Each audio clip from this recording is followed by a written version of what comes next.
गौ सेवा का फल तो बहुत बात की बात है, गलती से गैया को छूने का फल क्या मिलता है मैं ये बता देता हूं, अब उससे तुम अनुमान लगा देना कि गैया की सेवा का फल क्या होगा।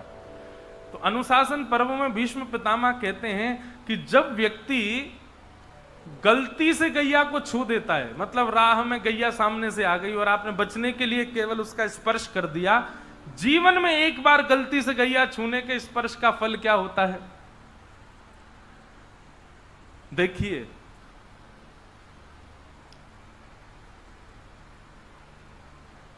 हर व्यक्ति को अगर उसने अपने कर्म शुद्ध नहीं किए, थोड़ी देर के लिए इसे ही नरक जाना पड़ेगा। आप सबने कथा सुनी होगी युधिष्ठिर को कि एक क्षण के लिए नरक देखना पड़ा था। क्यों? भगवान के कहे से झूठ बोला, लेकिन बोला तो झूठ। अच्छा, झूठ तो बोला, उसके बाद में ये और चिल्लाने लगे, बोले हाथी मरा है, अश्वत्थामा नहीं मरा है। भगवान ने वो बात अलग है कि उस समय शोर करवा दिया कि किसी को सुनाई ना दे, पर ठाकुर जी के कहने से झूठ बोला गया। इस वजह से एक मिनट के लिए, एक क्षण के लिए युधिष्ठिर को भी नरक देखना पड़ा। तो हम लोगों की क्या स्थिति होने वाली सोचो। नरक तो जाना पड़ेगा, थोड़ी देर के लिए सही जाना तो पड़ेगा। इसलिए खूब भजन करो, खूब प्रार्थना करो कि नरक ना जाना पड़े। नरक बहुत बेकार होता है। लेकिन हमने शास्त्रों में एक बात पढ़ी है, आपको नरक कितनी देर के लिए जाना है? आपको एक क्षण के लिए नरक जाना है केवल। लेकिन नरक तो एक क्षण ही रुकना है, पर नरक जाने से पहले एक वैतरणी नदी पड़ती है, उसको पार करने के लिए ऐसा वर्णन करते हैं कि वैतरणी को पार करने में सामान्य से सामान्य व्यक्ति को बहुत तीव्रता से पार करेगा तो उसको भी 1000 वर्ष के आसपास लग जाते हैं वैतरणी पार करने में। मात्र इतनी खतरनाक वैतरणी नदी है, उसका कोई और छोड़ नहीं देखता, समुद्र की तरह है वो। और वैतरणी नदी में कोई जल नहीं है, वैतरणी नदी में खून की नदी है वो। वैतरणी नदी में मवाद बहता है, रक्त बहता है, दुर्गंध इतनी गंदी आती है कि कोई वहां खड़ा नहीं हो सकता। उसको पार करना पड़ता, 1000 वर्ष लगते हैं तब जाके नरक पहुंचता है व्यक्ति। 1000 ना भी लगते हों हम लोगों के पुण्यों के हिसाब से हमको, लेकिन हम खड़े भी क्यों हों ऐसी दूषित नदी के किनारे? बिना वैतरणी पार किए नरक नहीं जाता। और वैतरणी पार करने में आपको कोई यम के दूत सहायता नहीं करेंगे, आपको ही डूब करके तैर के पार करनी पड़ेगी, तभी आप नरक जाओगे। फिर नरक में आपको 1 मिनट, 2 मिनट, 1 क्षण, 2 क्षण, 1 हफ्ता, 2 हफ्ता, 15 दिन, 20 दिन, महीना, 1.5 महीना, साल, 2 साल, 10 साल, पाप के अनुसार आपको वहां रुकना पड़ेगा। लेकिन नरक से ज्यादा बुरी वैतरणी है।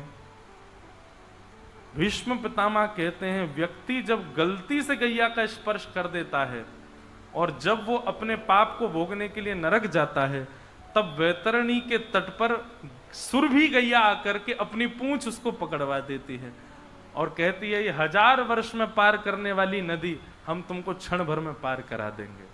और वो गैया अपनी पूंछ पकड़वा करके वैतरणी पार करा करके उसको नरक छोड़ देती है। अब नरक में 15-20 दिन, महीना, 1 महीना, जितना भी उसको भोगना है, केवल नरक का भोग भोगेगा। ये जबरदस्ती वैतरणी का भोग नहीं भोगना पड़ता गैया को गलती से छूने से। सोचो अगर कोई व्यक्ति नित्य मन बना करके प्रेम से, भाव से जाकर के गैया का स्पर्श करे,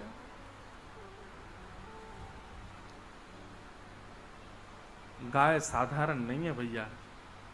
हम मानव सब चीजों पर ध्यान दे रहे हैं, मंदिर बनने चाहिए, हमारा सनातन धर्म बचना चाहिए, तिलक बचना चाहिए, ब्राह्मणों का बल बढ़ना चाहिए, वैश्य क्षत्रिय समाज सब अपने अपने भाव रख रहे हैं, सब चीज पर ध्यान रखा जा रहा है, लेकिन गैया पर बिल्कुल ध्यान नहीं दे रहे हैं हम लोग।